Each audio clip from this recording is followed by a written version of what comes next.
Meus queridos, graça e paz da parte de Cristo Jesus, nosso Senhor. É muito bom estar com você mais uma vez em mais uma teleaula da nossa Escola Bíblica Dominical para professores, classe de adultos.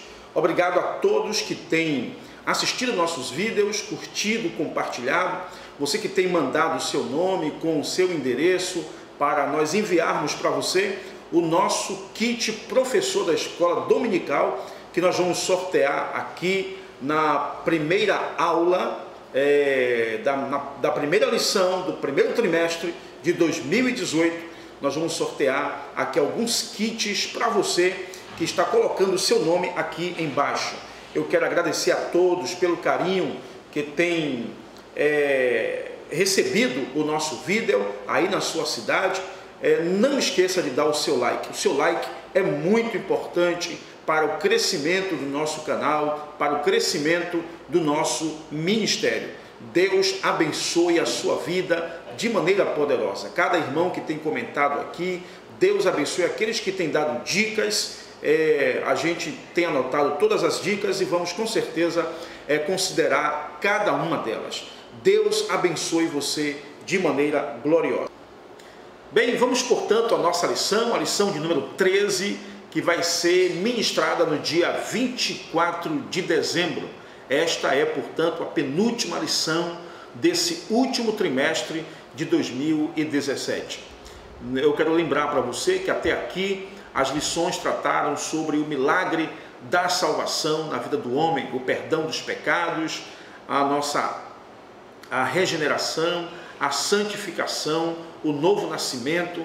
Falamos aqui sobre a nossa adoção em Cristo Jesus e hoje a lição vai falar sobre a redenção do corpo, que faz parte também da salvação. E nós temos esse discurso vai ser baseado, claro, no maior discurso sobre a ressurreição no Novo Testamento, feito pelo apóstolo Paulo em 1 Coríntios, capítulo de número 15. Ali Paulo desenvolve toda a doutrina cristã sobre a ressurreição.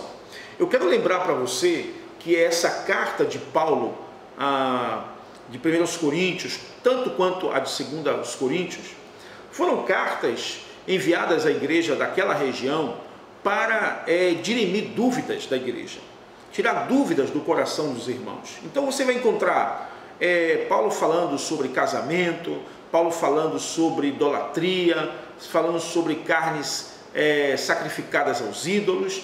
Você vai encontrar Paulo falando sobre a prostituição, Paulo falando sobre o véu, ele vai falar sobre a divisão no meio da igreja.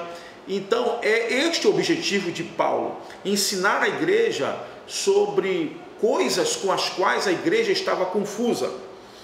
E uma delas é a ressurreição. Quando você lê o capítulo 1 e o capítulo 2 de 1 Coríntios, você vai ver Paulo falando sobre a superioridade da doutrina cristã em relação à filosofia greco-romana, em relação à sabedoria humana.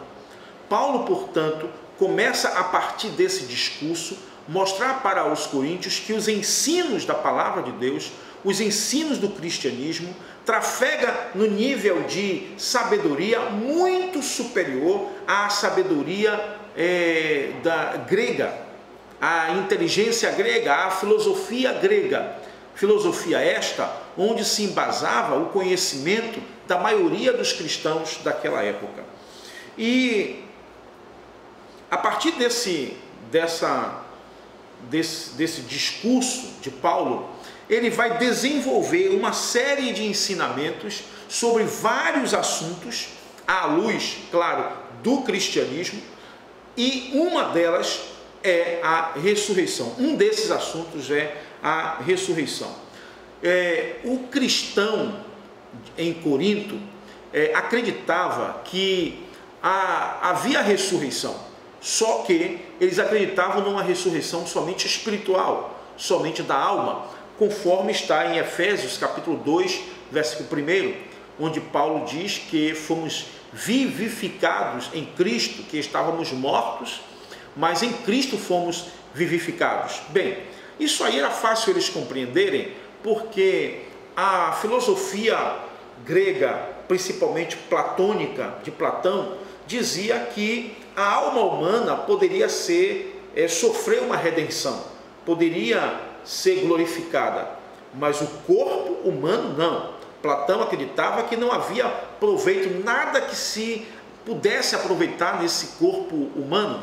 Acreditava-se, portanto, que uma vez que o homem morria, esse corpo se desintegrava e acabava de uma vez, mas que o homem poderia ter uma redenção da sua alma. Paulo vai desenvolver uma ideia que trafega na contramão desta filosofia. E Paulo, portanto, vai falar da redenção total do nosso corpo. O fato que existia uma ideia equivocada sobre a ressurreição está em 2 Timóteo, capítulo 2. Vamos aqui, 2 Timóteo, capítulo de número 2, Paulo falando de determinados obreiros que haviam se afastado da verdade. 2 Timóteo 2, 17, diz assim: e a palavra desses corrói como câncer, falando daqueles que haviam apostatado da fé, entre os quais estão Himeneu e Fileto. Estes se desviaram da verdade, dizendo que a ressurreição é já passada, e perverteram a fé que tinham alguns. Então, a ideia equivocada sobre a ressurreição, as heresias sobre a ressurreição, elas eram disseminadas com muita facilidade no seio da igreja do primeiro século. Então, Paulo discorre sobre a ressurreição, refutando frontalmente toda a ideia da filosofia grega sobre o destino do corpo e o destino da alma humana. Então, 1 Coríntios, capítulo 15, versículo 12, que é o texto que nós vamos usar para esta lição. Na nossa lição é 1 Coríntios, capítulo 15, a partir do versículo 13. Mas, quando você lê o versículo 12, 1 Coríntios, capítulo 15, versículo de número 12, diz assim a palavra de Deus: ora, se pregamos que Cristo foi ressuscitado dentre os mortos, como dizem alguns de vós, que não há ressurreição de mortos. Então Paulo começa a desenvolver a doutrina da ressurreição dos mortos, portanto também da redenção do nosso corpo, a partir de uma ideia que era fomentada no meio da igreja, de que não havia ressurreição dos mortos. Paulo diz: portanto, isso é uma incongruência, isto é, incoerente com a mensagem que vocês mesmos pregam, porque vocês acreditam que Jesus Cristo ressuscitou dos mortos. Como é que vocês dizem que os mortos não ressuscitarão se o próprio Cristo ressuscitou, seu corpo foi ressuscitado dentre os mortos? Bem, para isso eu preciso vir para Lucas, capítulo 24, Evangelho de Lucas, capítulo de número 24, porque aqui no Evangelho de Lucas 24, versículos 36 a 43, nós vamos perceber que o que foi ressuscitado de Jesus não foi a sua alma, não foi o seu espírito, mas foi o seu próprio corpo. E é a partir desta verdade que Paulo começa a desenvolver a doutrina da redenção do corpo humano. 36, 43 do capítulo 24 de Lucas, diz assim: falavam ainda estas coisas quando Jesus se apresentou no meio deles e disse: paz seja convosco. Eles, espantados e atemorizados, pensavam que viam um espírito. Ele, porém, lhes disse: Por que estáis perturbados e por que sobem tais pensamentos aos vossos corações? Vede as minhas mãos e os meus pés, sou eu mesmo. Apalpai-me e vede, um espírito não tem carne nem ossos, como vedes que eu tenho.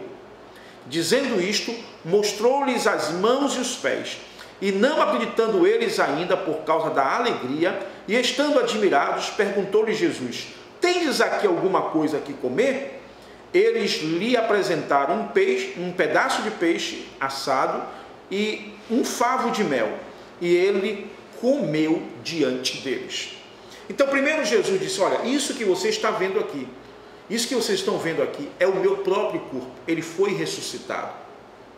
Agora, é claro que aquele corpo de Jesus é ressuscitado com poderes espirituais, porque a Bíblia diz que Jesus apareceu no meio deles. Assim como diz também que no caminho de Emaús, quando Jesus chega na casa daqueles 2 discípulos e senta à mesa, após ter dado graças e comido pão junto com eles, o corpo de Jesus desaparece. Então, é um corpo agora glorificado, mas é o mesmo corpo que foi crucificado na cruz do Calvário. E para dar prova disso, Jesus pede a eles que olhem para ele mesmo, que toquem no seu corpo e vejam que é o mesmo corpo que foi crucificado na cruz do Calvário. É a partir desta ressurreição de Cristo, onde o seu próprio corpo é trazido à vida e, portanto, glorificado, é a partir daí que Paulo começa a desenvolver a ressurreição dos mortos e a redenção do nosso corpo. Muito bem. Paulo então começa a desenvolver os seguintes argumentos. Sem a ressurreição, toda a fé cristã se desfaz. A ressurreição de Jesus, portanto, é a base de todo o cristianismo. Sem a ressurreição de Jesus, tudo que nós cremos acerca dele se desfaz. Vamos, portanto, entender isso. 1 Coríntios, capítulo de número 15, voltando aqui para 1 Coríntios, capítulo 15, ok. 1 Coríntios, capítulo número 15, versículo 12, que é o texto que nós falamos com você. Aí o versículo 13, que é o texto que embasa a lição deste domingo, diz: e se não há ressurreição de mortos, também Cristo não ressuscitou. Bem, Paulo está dizendo, se vocês não acreditam na redenção do corpo humano, se vocês não acreditam que os mortos ressuscitam, então a doutrina principal da fé cristã, que é a ressurreição do Cristo, é a ressurreição do Messias, também ela é vã. E ele segue dizendo: e se Cristo não ressurgiu, logo é vã a nossa pregação e também é vã a nossa fé. Então, não crer na ressurreição dos mortos torna vã tudo aquilo que nós pregamos. A nossa pregação se torna vã, a nossa fé se torna vã. Por quê? Paulo vai dizer lá na frente que a nossa fé, portanto, fica reduzida à esfera humana, fica reduzida a esta vida. É por isso que ele vai dizer, no versículo 19, ele vai dizer: se esperamos em Cristo só nesta vida, somos os mais infelizes de todos os homens. Então Paulo está dizendo que a redenção do nosso corpo é a maior esperança da doutrina cristã, da vida cristã, porque ela nos coloca no outro lado da vida, ela nos coloca diante de Deus, ela nos apresenta a glorificação do nosso corpo. Se não crêssemos na glorificação do nosso corpo, na ressurreição dos mortos, que valeria então a fé em Cristo? De que valeria então crermos nele apenas na esfera humana? É isso que Paulo está tentando nos explicar. Então, não crer na ressurreição dos mortos seria reduzir a fé cristã à vida material e tirar todo o sentido da nossa fé cristã. Muito bem. Agora, por que a redenção do nosso corpo é possível? Por causa da ressurreição de Jesus Cristo. A ressurreição minha, sua, da igreja, só é possível por causa da ressurreição de Jesus Cristo. Paulo, portanto, apresenta Jesus como as primícias dos que dormem. Isto é, ele é o primeiro que morreu para ressuscitar, para nunca mais voltar a morrer. Isso quer dizer, e se ele é as primícias, se ele é o primeiro, é claro que a igreja, portanto, vai experimentar do mesmo milagre que o corpo de Cristo sofreu ao ser ressuscitado dentre os mortos. Então, quais são as razões porque não crer na ressurreição dos mortos é uma incoerência? Primeiro, 1 Coríntios capítulo 15, versículo 29, diz o seguinte: de outra maneira, que farão os que se batizam pelos mortos? Se absolutamente os mortos não ressuscitam, se os mortos não ressurgem, por que se batizam eles então pelos mortos? Veja a incoerência. Os cristãos de Corinto, alguns deles tinham a ideia equivocada de que se podiam se batizar em nome dos mortos. Bem, se vocês não acreditam que os mortos vão ressuscitar, por que então vocês se batizam pelos mortos? Então vocês têm uma tradição esta inclusive que era antibíblica, uma tradição que não se sustenta diante do próprio discurso de vocês de que não haverá ressurreição. Então, em primeiro lugar, existia uma contradição entre as tradições deles e a crença de que não havia ressurreição dentre os mortos. Segundo, veja o versículo 30 ao 32. Diz assim: por que estamos nós também a toda hora em perigo? Eu vos declaro que cada dia morro gloriando-me em vós, irmãos, por Cristo Jesus nosso Senhor. Se como homem lutei em Éfeso com feras, quem me aproveita isso se os mortos não são ressuscitados? Comamos e bebamos, pois amanhã morreremos. Então Paulo vai dizer, a nossa fé, os riscos que nós corremos como cristãos, todos são em vão. Paulo disse, então é melhor a gente comer, beber e morrer. Não faz sentido nós morrermos por Cristo, lutarmos por Cristo, já que um dia não ressuscitaremos. Nessa carta de 1 Coríntios capítulo 15, nesse capítulo especificamente, Paulo mostra dois motivos porque não crer na ressurreição se torna uma incoerência. O primeiro motivo é que não crer na ressurreição era incoerente com a tradição de se batizar pelos mortos. Isso está em 1 Coríntios capítulo 15, versículo 29. O segundo motivo é que toda a vida cristã, toda a prática de vida cristã, tudo aquilo que eu creio, quando eu coloco a minha vida em risco pelo Evangelho, também isso se torna em vão, já que eu não creio na ressurreição dos mortos.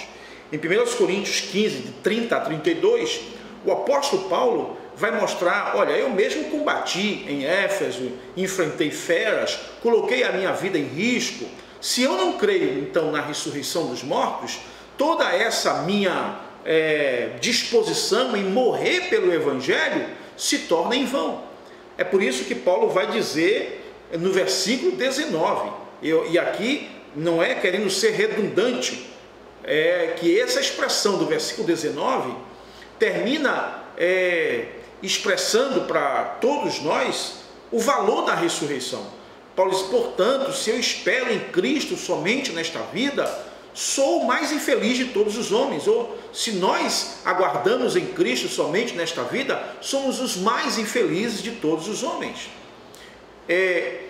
C.S. Lewis, em uma de suas obras, escreveu dizendo que a ressurreição de Cristo é a maior verdade do cristianismo, e que a partir desta maior verdade do cristianismo, que é a ressurreição de Cristo, surge a minha e a sua ressurreição. Ele fala isso baseado, claro, na verdade que está encravada ali em 1 Coríntios, no capítulo 15. Então, Paulo vai, no versículo 42 até o 44, falar agora da redenção do corpo. Vamos lá, versículo 42 ao 44, diz assim: assim também é a ressurreição dos mortos. Semeia-se o corpo em corrupção, é ressuscitado em incorrupção.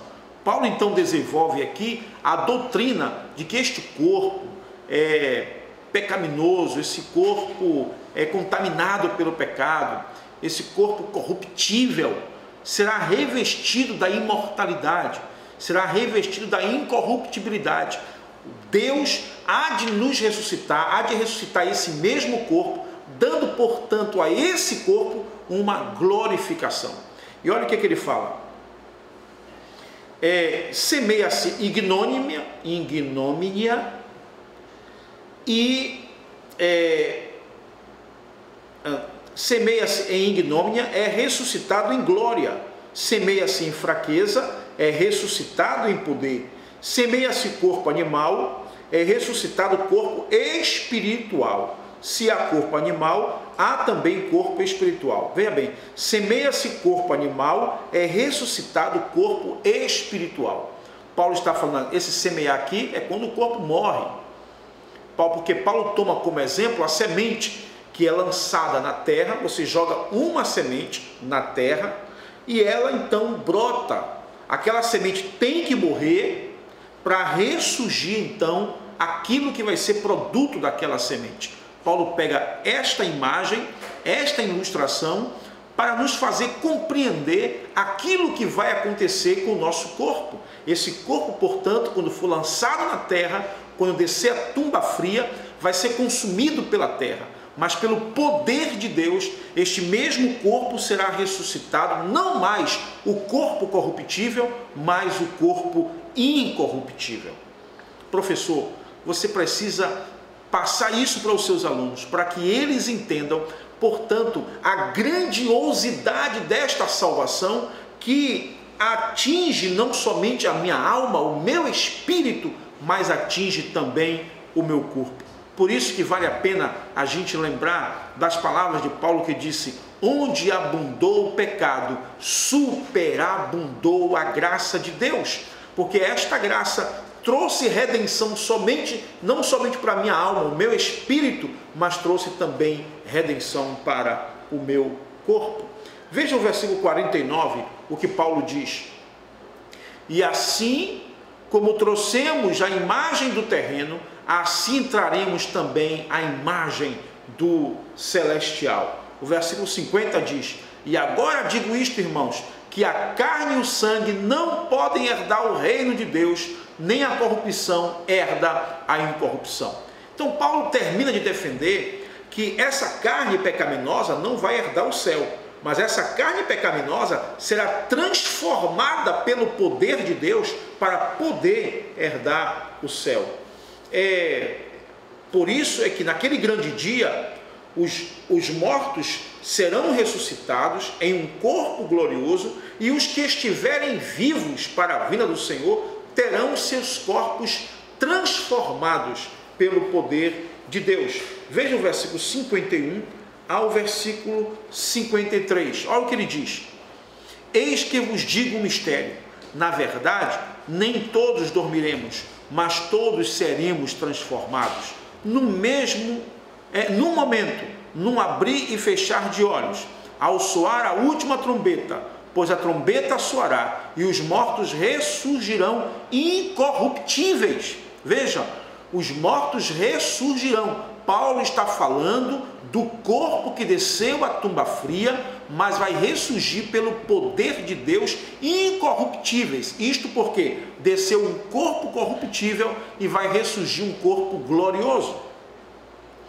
E ele diz aqui mais: e nós seremos transformados, pois convém que isto que é corruptível se revista da incorruptibilidade, e que isto que é mortal se revista da imortalidade. Isto que é corruptível, isto que é mortal se revista da imortalidade, e isto que é incorruptível se revista da incorruptibilidade. Então Paulo está falando da ressurreição do corpo, que esse corpo ressuscitará, mas sofrerá uma transformação pelo poder de Deus. E por que isso é necessário? Porque Deus quer que esse corpo seja ressuscitado e ele receba uma transformação a ponto de o que antes era corruptível se tornar incorruptível, e o que antes era mortal se tornar imortal, para que nós entendamos o poder da salvação e o poder da ressurreição de Jesus Cristo, nosso Senhor. E eu quero encerrar com o texto de Filipenses capítulo 3, versículos 20 e 21. Filipenses capítulo 3, versículos 20 e 21, que dizem assim: mas a nossa pátria está nos céus, que é, esse texto do versículo 20, é o texto do texto áureo. E ele diz assim: mas a nossa pátria está nos céus, de onde esperamos o Salvador, o Senhor Jesus Cristo. Olha o que diz o versículo 21. Que transformará o nosso corpo de humilhação para ser conforme o seu corpo glorioso, segundo o seu eficaz poder de sujeitar também a si todas as coisas. Então veja, essa ressurreição não é uma ressurreição da alma, mas é uma ressurreição do corpo em um corpo glorioso. Esse corpo será transformado para ser conforme o corpo do próprio Jesus. Então veja bem, além do corpo ser ressuscitado naquele grande dia, ele será semelhante ao corpo de nosso Senhor e Salvador Jesus Cristo. Então, queridos, esta é uma doutrina basilar da vida cristã. E como nós estamos tratando da salvação, da doutrina da salvação, é necessário destacar, portanto, que aqui está a grandiosidade desta salvação, que atinge a nossa alma, atinge o nosso espírito e atinge também o nosso corpo. O poder do sacrifício de Jesus nos traz redenção, não apenas para perdoar nossos pecados, mas nos traz redenção para trazer o nosso corpo a um corpo glorioso, semelhante ao corpo do próprio Jesus. Deus em Cristo te abençoe, e esta, portanto, é a doutrina basilar, para que você, uma vez que você entenda isso, você poderá explicar facilmente para os seus alunos sobre a ressurreição dos santos, a gloriosa esperança da ressurreição dos santos, que é o primeiro tópico da nossa lição. Você vai poder discorrer sobre a ressurreição dos santos, o destino eterno dos salvos, vai poder falar sobre a plena salvação nos céus, falar sobre a ausência de pecados e dores e a plenitude nos céus. Que Deus em Cristo te abençoe. Até o próximo vídeo. Não se esqueça de compartilhar os nossos vídeos, de dar o seu like aqui e de se inscrever em nosso canal. Clique aqui no sininho para que você possa receber as notificações. Eu vou colocar aqui o link de um material da revista Última Chamada, um material sobre a ressurreição que vai ser importante para a sua aula do dia 24 de dezembro. Eu quero recomendar também para você o livro, ou melhor, para a enciclopédia, a Bíblia interpretada versículo por versículo, ou melhor, o Novo Testamento interpretado versículo por versículo, o volume de 1 Coríntios. Lá tem um conteúdo maravilhoso sobre ressurreição. E o livro de Meyer Palmer sobre as doutrinas bíblicas. Lá também tem na página 235, tem um material importante sobre a ressurreição, que também vai ser de muita valia para a sua aula no domingo, dia 24 de dezembro. Não se esqueça de adquirir o nosso mini manual de eventos, e se você quer nos chamar para um seminário na sua igreja, uma pregação, um congresso, qualquer coisa, o nosso WhatsApp está aqui e nós estamos à sua inteira disposição. Deus te abençoe e até o próximo vídeo, se Deus quiser.